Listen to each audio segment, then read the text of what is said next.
तो hello guys, video शुरू करने से पहले मैं आपको बताना चाहता हूं कि श्राउडिंग द हेवन सीरीज पर बहुत ज्यादा कॉपीराइट्स आ रहे हैं। पिछले सिर्फ 10 से 15 दिनों के अंदर मैंने तकरीबन 100 से ज्यादा वीडियोस डिलीट की हैं और अभी भी ये कंटिन्यूसली क्लेम्स और कॉपीराइट्स आते जा रहे हैं और आज तो एक कॉपीराइट स्ट्राइक भी आई है। इसीलिए अब मुझे लगता है कि शायद मैं अब इस चैनल पे ये सीरीज ज्यादा लंबे टाइम तक कंटिन्यू नहीं कर पाऊंगा, पर अगर मुझे एक और कॉपीराइट स्ट्राइक आ गई तो ये सीरीज फिर मैं यहाँ से छोड़कर सीधा फेसबुक पर अपलोड करना शुरू करूंगा और अगर वहां पर भी कोई कॉपीराइट का इशू आ जाता है तो फिर मुझे ये सीरीज वहां रोकनी पड़ सकती है। पर अगर आप लोगों को नेक्स्ट टाइम ये एपिसोड इस चैनल पर नजर ना आए तो आप लोग सीधा फेसबुक पर जाकर देख लेना। तो चलिए शुरू करते हैं आज के न्यू एपिसोड को। जैसा कि लास्ट एपिसोड में हम लोगों ने देखा था कि ली शाओमेन लियो को रोकने की पूरी कोशिश करती है, मगर उसके बावजूद भी वो उसे नहीं रोक पाती। वहां पर हम लोगों ने फॉरबिडन लैंड की एक प्रिंसेस की तरह की लड़की को भी देखा था जो कि बहुत ताकतवर होती है और वो ली शाओमेन को भी पीछे धकेल देती है और लियो वहां से ट्रैवल करते हुए एक ऐसी जगह पहुंचता है जो कि उसके प्लेनेट अर्थ की तरह की दिखती थी, मगर वहां पर जिंदगी का कोई नामो निशान तक नहीं था। मगर उसे एक ट्री दिखाई देता है, उस ट्री के पास जाने पर उसे एक क्रिस्टल भी दिखाई देता है जिसके अंदर बहुत ज्यादा एनर्जी होती है और वो उस एनर्जी को एब्जॉर्ब करने की कोशिश करता है तो वो ट्री अपने अंदर से बहुत ज्यादा बॉडीज रिलीज करता है जो कि लियो के साथ फाइट करती है, मगर लियो उन सबको डिस्ट्रॉय करके उस क्रिस्टल को हासिल कर लेता है। और दूसरी तरफ हमने देखा था कि वहां पर कुछ एल्डर्स मौजूद थे जो कि असल में एक एंशिएंट एम्परर की कॉन्शियसनेस की वजह से वहां पर मौजूद थे और वो एक स्टारगेट फॉर्मेशन को एक्टिवेट करने की कोशिश कर रहे थे, मगर लियो उनकी हेल्प करता है और वो लोग लियो के साथ ही टेलीपोर्ट होकर सीधा स्पेस में जा पहुंचते हैं, जहां हमें दिखाया जाता है कि जिस प्लेटफॉर्म पर वो लोग मौजूद थे वो प्लेटफॉर्म बहुत ही तेजी से घूम रहा होता है और उन लोगों को ऊपर की तरफ ले जा रहा था। इतने में लियो को फिर से उन एल्डर्स की आवाज सुनाई देती है। वो एल्डर्स कहते हैं कि चाहे कुछ भी हो जाए मेरी बॉडी को मेरे होमलैंड में ही दफन होना चाहिए। मैं चाहे किसी भी दुनिया में मरूं मगर मेरी बॉडी वापस से मेरे होमलैंड आए। हमें दिखाया जाता है कि वो प्लेटफॉर्म उस कॉफिन को लेकर बहुत ही स्पीड के साथ डीप स्पेस में आ पहुंचता है। उस स्पेस के अंदर लियो को बहुत ज्यादा ठंड लगने लगती है और वो देखता है कि वो प्लेटफॉर्म एक जगह रुक गया है और साथ में वहां पर ठंड बढ़ती जा रही है। उसे समझ में नहीं आ रहा था कि आखिर ये कौन सी जगह है और यहाँ इतनी ज्यादा ठंड कैसे हो सकती है, मगर वो देखता है कि जिस प्लेटफॉर्म पर वो फ्लाई कर रहा है वो प्लेटफॉर्म भी फ्रीज होना शुरू हो गया है।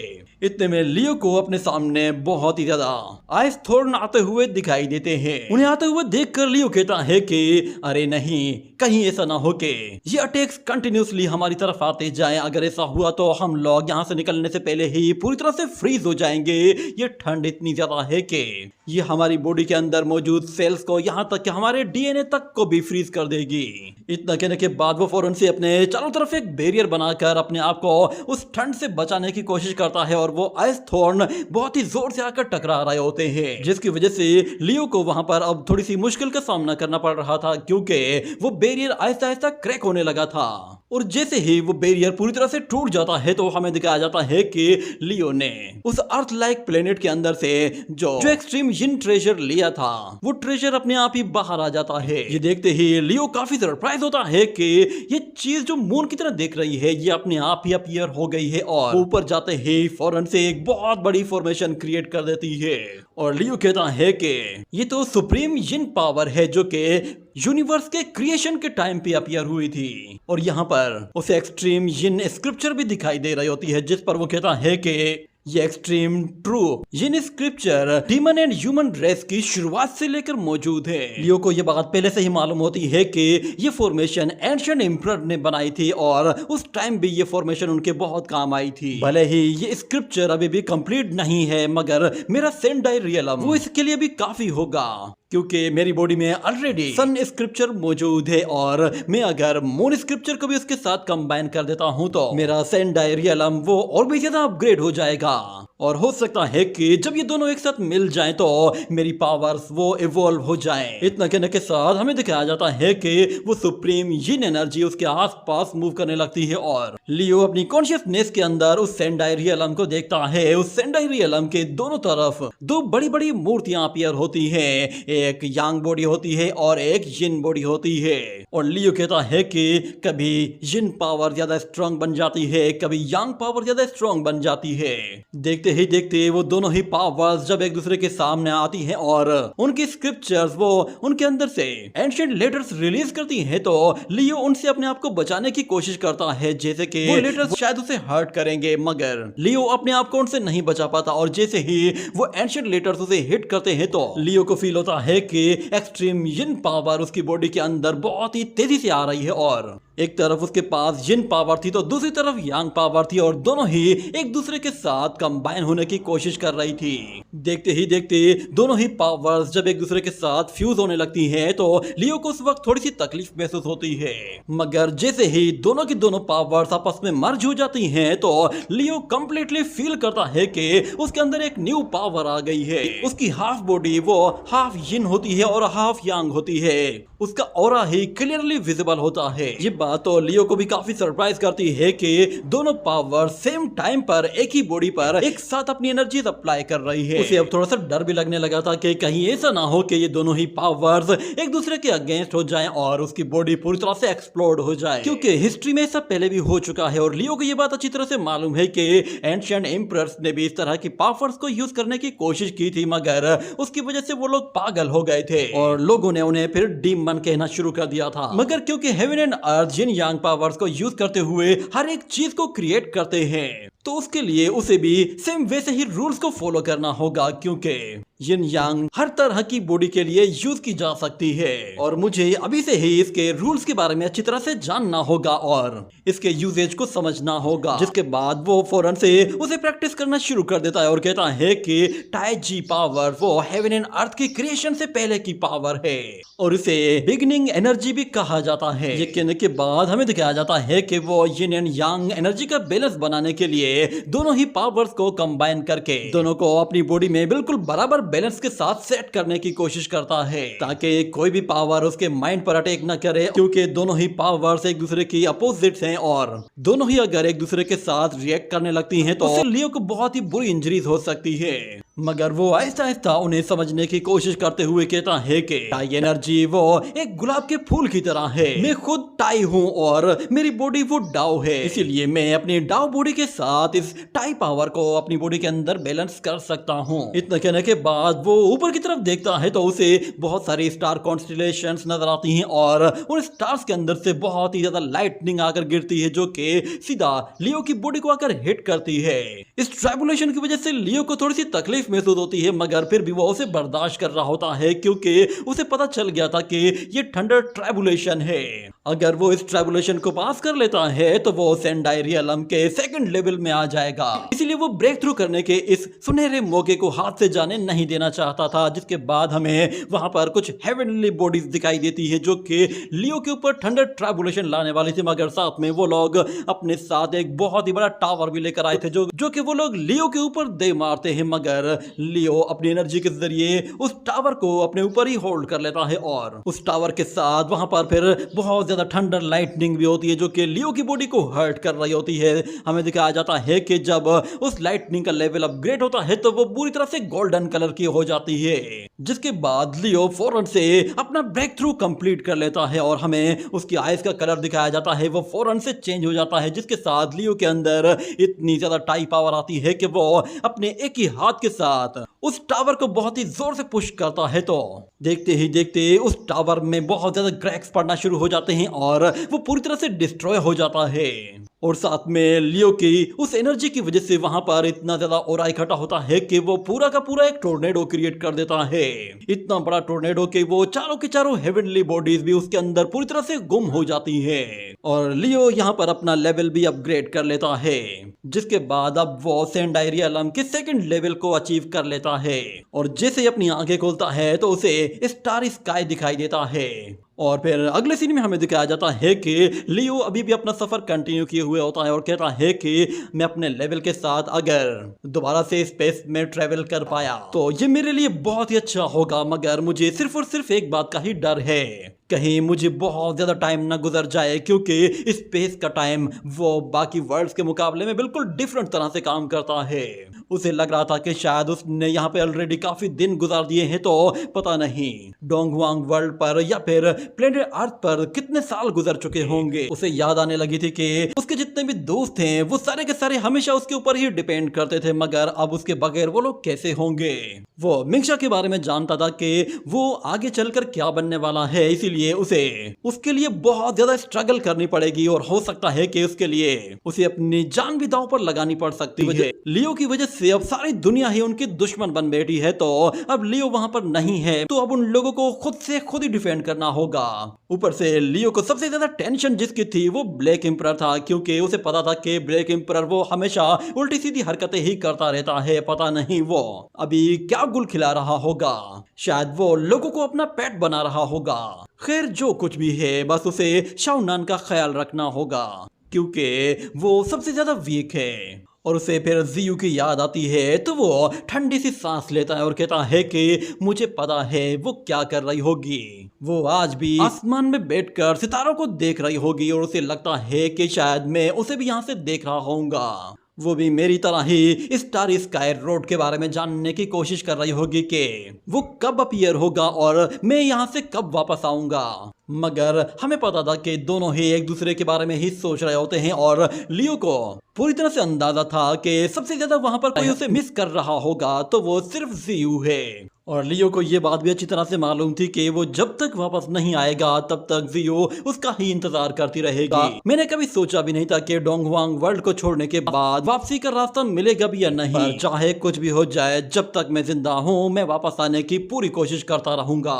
इसी तरह वहां पे बैठा वो एल्डर भी अचानक से बोल पड़ता है और कहता है कि मैं अपने होमलैंड जाऊंगा, मेरी वही जगह है, मैं वहीं दफन होऊंगा। इतने में लियो को उस एल्डर के ऊपर एक बहुत बड़ा टावर दिखाई देता है और वो सारे के सारे सेम वही बात रिपीट करने लगते हैं कि चाहे कुछ भी हो जाए ये बॉडी अपने होमलैंड में ही दफन होगी, अपनी दुनिया में वापस जाना है और अपनी बॉडी को वापस अपनी दुनिया तक पहुंचाना है। लियो देखता है कि वो लोग उस पर्पल वर्ल्ड की तरफ जा रहे हैं। उसे ये बात तो मालूम थी कि ये उसकी दुनिया नहीं है, मगर उसे ये बात अच्छी तरह से मालूम थी कि कल्टीवेटर होने के नाते उसे वहां पर जाकर अच्छी तरह से एक्सप्लोर करना चाहिए ताकि वो स्टार स्काई ट्रेवलिंग के बारे में और भी ज्यादा जान सके। हो सकता है कि शायद उसे वहां पर ऐसी इंफॉर्मेशन मिल सके कि जिससे वो वापस अपनी दुनिया की तरफ ट्रेवल कर सके। वो वहां पे मौजूद उस एल्डर से कहता है कि आप सब कुछ मुझ पर छोड़ दीजिए, आपको मेरी खातिर बस उस जीवी पर्पल स्टार वर्ल्ड का दरवाजा ओपन करना होगा, उसके बाद मैं सब कुछ हैंडल कर लूंगा। ये कहने के बाद वो टावर फौरन से उसकी बॉडी के अंदर चला जाता है और हमें दिखाया जाता है वहां पर एक गेट ओपन होता है जो कि पूरे प्लेटफॉर्म को अपने साथ खींच लेता है और लियो भी उसके साथ ही खींचा चला जाता है। और जिस जगह वो लोग बाहर आकर निकलते हैं उन्हें दिखाई देता है उन लोगों के सामने पर्पल स्टार प्लेनेट मौजूद है और वो लोग उसी की तरफ जा रहे हैं। इस पर्पल स्टार प्लेनेट को लियो एंशिएंट प्लेनेट कहता है क्योंकि ये एंशिएंट अर्थ प्लेनेट की तरह लगती है। देखते ही देखते जैसे ही वो उस एनवायरनमेंट में एंटर करता है तो उसकी स्पीड बहुत ही ज्यादा तेज हो जाती है और हमें दिखाया जाता है कि लियो वहां पर लैंड करने के लिए फौरन से अपने कोल्ड्रोन का सहारा लेता है और जैसे ही नीचे जाता है तो वो जोर से एक स्टैचू को टकराते हुए नीचे आकर गिरता है, मगर लियो ने उस कोल्ड्रोन से बाहर निकालकर अपने आप को सेफली लैंड करवा दिया था। जिसके बाद वो अपने आसपास देखता है तो वो कहता है कि फाइनली मैं एंशिएंट इमोर्टल डोमेन के अंदर आ गया हूँ। अचानक लियो को एक लड़की वहां पर डांटते हुए कहती है कि तुम एविल स्पिरिट, तुम्हारी हिम्मत कैसे हुई हमारी दुनिया में आने की, मेरा सेक्ट वो तुम्हें बिल्कुल भी नहीं छोड़ेगा। तो लियो देखता है कि ये लड़की काफी ज्यादा एरोगेंट है, लगता है ये भी कोई कल्टीवेटर है। वो उस लड़की से कहता है कि मैं आपको बिल्कुल भी ऑफेंड नहीं करना चाहता, इसीलिए मैं आपसे ज्यादा बात नहीं करना चाहूंगा। मगर वो लड़की कहती है कि तुमने ऑफेंड तो कर ही दिया है, तुमने यहाँ पर इस कोल्ड्रोन के साथ आकर लैंडिंग की है जिसकी वजह से तुमने मेरे सेक्ट का काफी नुकसान किया है, इसीलिए तुम्हें इसकी भरपाई करने के लिए अब हमारा गुलाम बनकर रहना पड़ेगा और कम से कम भी तुम्हारी सजा 3 साल की होगी। ये सुनकर लियो से कहता है कि तुम अभी काफी यंग हो मगर तुम्हारे बोल काफी बड़े हैं, तुम अपने कद से भी ज्यादा लंबी बात कर रही हो, लगता है तुम्हारे मास्टर्स ने तुम्हें तुम्हें सिखाया नहीं है कि मेहमानों का किस तरह इस्तकबाल किया जाता है। ये सुनते ही वो लड़की कहती है, क्या कहा तुमने? तुम मेरे मुंह पर मेरी बेइज्जती कर रहे हो। एक तो तुमने हमारे पैलेस को तोड़ा है और ऊपर से तुम इस तरह की एरोगेंट बिहेवियर के साथ बात कर रहे हो। तुम्हें तो इसकी सजा देनी चाहिए। अचानक वहां पर एक और कल्टीवेटर आता है और वो कहता है कि कौन है जो कि मेरे एट व्यू पैलेस पर आया है। तो एट व्यू पैलेस का सुनते ही लियो को कुछ याद आने लगता है। वो कहता है कि वो डव्स एंसेस्टर इसी तरह के पैलेस की बात कर रहा था। जब वो वहां से इस डिवाइन बोन को एब्जॉर्ब करने के बाद टेलीपोर्ट हुआ था तो शायद वो इसी जगह पर आया था। अगर मैं उस एंशिएंट सेज से मिल पाया तो हो सकता है कि शायद वो मुझे यहाँ से बाहर निकालने का कोई रास्ता बता दे। वो उन लोगों से कहता है कि मेरे दोस्त, मैं तुमसे कुछ जानना चाहता हूँ, क्या तुम्हारे एट व्यू पैलेस का मास्टर वो लियार है? ये सुनकर वो बंदा थोड़ा अकड़ कर कहता है कि लियार, उसे कौन नहीं जानता। इस सेक्ट का एट पैलेस मास्टर वो असल में मेरा एल्डर ब्रदर है। उसे यिन टियानडी कहते हैं। ये सुनकर लियो को कुछ याद आने लगता है और यहाँ पर वो लोग लियो को बताते हैं कि वो बंदा कई सालों से आइसोलेटेड कल्टीवेशन में मसरूफ है और तुम ये मत समझ लेना कि उसके यहाँ पर मौजूद ना होने की वजह से तुम इस एट पैलेस व्यू पर अपनी गंदी नजरें डालोगे। मैं तो चाहता हूँ कि तुम इस पैलेस की तरफ देखो भी मत। तो लियो दिल ही दिल में कहता है, ये बंदा अकड़ से भरा पड़ा है। जितना मैं लाउजी को जानता हूँ उसके पास इस तरह का ब्रदर हो ही नहीं सकता। मगर वो लड़का फौरन से उस कोल्ड्रोन की तरफ देखता है और कहता है कि इस चीज के अंदर से मुझे मदर की ओरा फील हो रहा है। ऐसा लग रहा है कि जैसे ये चीज कोई और नहीं बल्कि शुआन हुआन है। जरूर तुम्हारे पास भी शुआन हुआंग एसेंस होगा। ये कहते ही वो जोर जोर से हंसना शुरू कर देता है और कहता है कि क्या किस्मत पाई है मैंने, ये बिल्कुल परफेक्ट टाइम है। मेरा ब्रदर वो हेवनली एंड अर्थली शुआन हुआन पगोडा को समन करना चाहता है और तुम्हारा कोल्ड्रोन इसके लिए बिल्कुल परफेक्ट है। वो उस ट्रेजर की तरफ कंटिन्यूसली नजरें जमाए हुए होता है और कहता है कि मुझे ये पसंद आया है, तुम्हारी टाइमिंग बहुत अच्छी है लड़के, तुम सच में काफी लकी हो। तुम्हारे इस कोल्ड्रोन की वजह से हो सकता है मैं तुम्हें माफ कर दूं। अगर तुम ये मुझे दे देते हो तो तुम्हारी जान बच जाएगी। ये कहने के साथ वो जैसे ही उस कोल्ड्रोन को उठाने की कोशिश करता है तो वो कोल्ड्रोन अपने आप ही लियो के पास चला जाता है, जिस पर वो लड़का बिल्कुल हैरान हो जाता है। मगर लियो उसे बताता है कि ये कोल्ड्रोन अपने असली मालिक को पहचानता है, इसलिए तुम्हारे जो भी इरादे हैं वो बिल्कुल भी पूरे नहीं होने वाले। मगर वो लड़का कहता है, मैंने तुम्हें पहले एक चांस दिया था, तुम अपनी जान बचा सकते थे पर तुमने ये चांस गवा दिया है। ये कहते ही वो उस लड़की को लियो को मारने के लिए कहता है और हमें यहाँ पे दिखाया जाता है कि वो लड़की भी लियो पर चिल्लाते हुए कहती है, बेवकूफ लड़के, आज मैं तुम्हारी बॉडी को जिंदा निकल जाऊंगी। ये कहने के साथ अचानक से वो जैसे ही एक पाल्म अटैक करती है तो वो जायंट पाल्म एक डिमोनिक पाल्म होता है और लियो फौरन से अपनी आइज के जरिए एक जोरदार एनर्जी बीम रिलीज करता है, जिससे वो उस लड़की को बहुत ही जोर से हिट करता है, जिससे वो लड़की अपने ट्रू फॉर्म में आ जाती है और हमें दिखाया जाता है वो लड़की असल में एक ड्रैगन थी। और लियो से कहता है, मुझे लगा था कि तुम एक बस मामूली सी लड़की हो, मगर तुम तो इंसान के रूप में एक डीमन हो। अब समझ में आ रहा है तुम इतने एरोगेंट क्यों थे। मगर ऊपर खड़ा हुआ वो लड़का कहता है कि जब मालिक अपने कुत्ते को मारता है तो इस पर भी उस कुत्ते को प्राउड फील करना चाहिए कि उसे उसका अपना मालिक मार रहा है। इतना कहते ही वो अपनी सोड निकालता है और कहता है कि बेहतर यही है कि वो पगोटा समन करने के लिए वो की कोल्ड्रोन हमारे हवाले कर दो। ये कहते ही वो लियो पर एक सोड अटैक्स की बौछार कर देता है, मगर लियो हर एक अटैक को आराम से रोकता है और उसे लात मारने की कोशिश करता है, जिस पर वो लड़का फिर से पलट कर आता है तो लियो उसे इतनी जोरदार किक मारता है कि वो लड़का वहां से दूर चला जाता है और लियो उसे वहां पे भी नहीं छोड़ता और दे मार 4.5 वाला काम करते हुए उसे इतनी बुरी तरह से पीटता है कि उस लड़के को बचने का मौका ही नहीं मिलता। और लियो वहां पर अपनी 9 heavy combat skills spiritual bodies को भी रिलीज कर देता है और कहता है कि अगर तुम मेरे अटैक से सरवाइव कर गए तो शायद तुम मेरा कोल्ड्रोन मुझसे ले पाओगे। मगर हम देखते हैं कि उस लड़के को बचाने के लिए वो ड्रैगन वहां पर अपीयर होता है और लड़का फिर लियो को कहता है कि मैंने अपनी बॉडी को अनडाइंग गॉड एम्परर के एसेंस के साथ पूरी तरह से क्लींस कर लिया है, इसीलिए मैं तुम्हें दिखाता हूँ कि अल्टीमेट फिजिकल बॉडी किस तरह की होती है। इतना कहते ही वो जैसे ही लियो को पंच मारता है तो इस मर्तबा भी वो फेल हो जाता है। उल्टा लियो उसे ऐसे मार रहा होता है जैसे कोई बच्चों को मारता है और साथ में उसका मजाक भी उड़ा रहा होता है कि तुम तो वाकई एक अनडाइंग गॉड हो, मुझे लगता है तुम्हें अगर बार बार पीटता रहूं तो भी तुम पर कोई असर नहीं होगा। ये कहने के साथ वो फिर से अटैक्स की बौछार कर देता है और कहता है कि पहले तुम अनडाइंग गॉड थे मगर बदकिस्मती से तुम मुझसे मिल गए हो। वो उसे मारते मारते उछालकर दूर फेंकता है और फिर खुद ही जाकर उसे पकड़कर उससे कहता है कि चलो मैं देखना चाहता हूँ कि तुम्हारी ये ट्रू फिजिकल बॉडी कितनी मार झेल सकती है। ये कहने के साथ वो गॉड सील पाल्म अटैक को उस लड़के के ऊपर जैसे ट्राई करता है तो वो अटैक इतना ताकतवर होता है कि वो लड़का उससे टकराते ही दूर एक माउंटेन से जा टकराता है जिससे उसे काफी ज्यादा इंजरीज होती है। और वो लियो के बारे में कहता है मेरे ब्रदर के बाद कोई भी ऐसा नहीं था जो कि मुझे मार सके, तुम वो पहले बंदे हो जिसने मुझे इतना हर्ट किया है। मुझे बताओ कि आखिर तुम्हारी बॉडी में किस तरह की कॉन्स्टिट्यूशन पावर है। मगर खैर है, तुम्हारे पास अगर पावर है तो मैं भी तुम्हें अपनी एक्सट्रीम पावर दिखाता हूँ। ये कहने के साथ वो अपनी पावर को बढ़ाता है और लियो से कहता है तुम्हारी ये एरोगेंस तुम्हें खत्म करके रहूंगा। तुम्हें आज पता चलेगा कि तुमने मेरे श्वांडू केव के साथ पंगा लिया है। वो फौरन से अपनी 1 की 3 ट्रांसफॉर्मेशन टेक्निक को यूज करते ही अपने 2 क्लोन्स बना लेता है और लियो की तरफ जाते ही वो टाइकिंग 3 एलिफेंट स्लैश अटैक करने की कोशिश करता है। मगर उससे पहले ही लियो उस लड़के को सिर से पकड़ता है जिस पर वो लड़का भी हैरान हो जाता है। मगर लियो उसे पकड़कर गोल घुमाते हुए उसे दूसरी बॉडीज की तरफ थ्रो कर देता है। वो लड़का जब वहां से काफी दूर आता है तो लियो अपने एल्बो के साथ एक और जोरदार वार करते हुए उसे ऊपर की तरफ उछालता है। मगर वो लड़का ऊपर से अपनी जायंट मैजिक बेल के साथ उसे मारने की कोशिश करता है तो लियो उसे भी वहीं होल्ड करता है और आराम से पीछे धकेलते हुए उस ट्रेजर को पूरी तरह से डिस्ट्रॉय करके रख देता है। ये देखते ही वो लड़का फौरन से एक और ट्रेजर को यूज करता है जो कि अल्टीमेट ट्रेजर होता है। उस ट्रेजर के साथ वो एक बहुत ही जोरदार एनर्जी बीम रिलीज करता है। मगर ये अटैक लियो को मारने के लिए काफी नहीं था। वो उस अटैक को तो बहुत ही आराम से होल्ड किए हुए होता है। मगर लियो देखता है कि उस लड़के की बाकी की 2 बॉडीज वो उसे मारने के लिए उसके पीछे से आ रही है। ये देखते ही वो फौरन से उस एनर्जी बीम को डाइवर्ट कर देता है जिससे वो एनर्जी बीम उन बाकी के क्लोन्स को जाकर हिट करती है।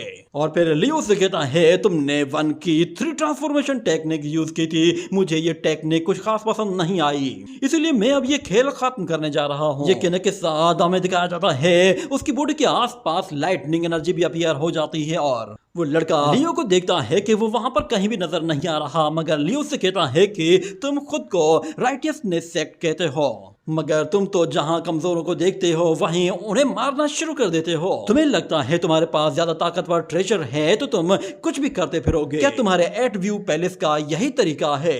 ये कहने के साथ हमें दिखाया जाता है लियो के अटैक उस पर चारों तरफ से हिट कर रहे होते हैं जिससे उस लड़के की हालत और भी ज्यादा बुरी होती जाती है और एक बहुत ही जोरदार धमाका होता है जिससे उस लड़के के मुंह से खून निकल आता है और वो इतना बुरी तरह से इंजर्ड होता है कि वो दोबारा से अटैक करने के लायक ही नहीं रहता। और लियो ये देखता है कि अब वो लड़का लड़ नहीं सकता तो अब इस खेल को खत्म किया जाए। वो फौरन से अपना वो कोल्ड्रोन निकालता है और जैसे उसे थ्रो करता है तो वो लड़का अचानक से उस कोल्ड्रोन को किसी तरह रोक लेता है जिस पर लियो भी हैरान होता है कि अभी कुछ देर पहले तो उसमें खड़े होने की भी हिम्मत नहीं थी, उसने ये कोल्ड्रोन कैसे रोक लिया। मगर हमें दिखाया जाता है यहाँ पर उस लड़के ने एक सिल्वर ब्रेसलेट यूज किया था और वो लियो से कहता है कि तुम्हें शायद नहीं मालूम मुझे प्रोटेक्ट करने के लिए मेरे एंसेस्टर्स ने मेरे लिए क्या कुछ छोड़ा है। मेरा ये ब्रेसलेट तुम्हें मारने के लिए अकेला ही काफी है। लियो को ये बात अब समझ में आ जाती है कि वो लड़का बस इस ब्रेसलेट के सहारे ही अपने आप को बचाने की कोशिश कर रहा है।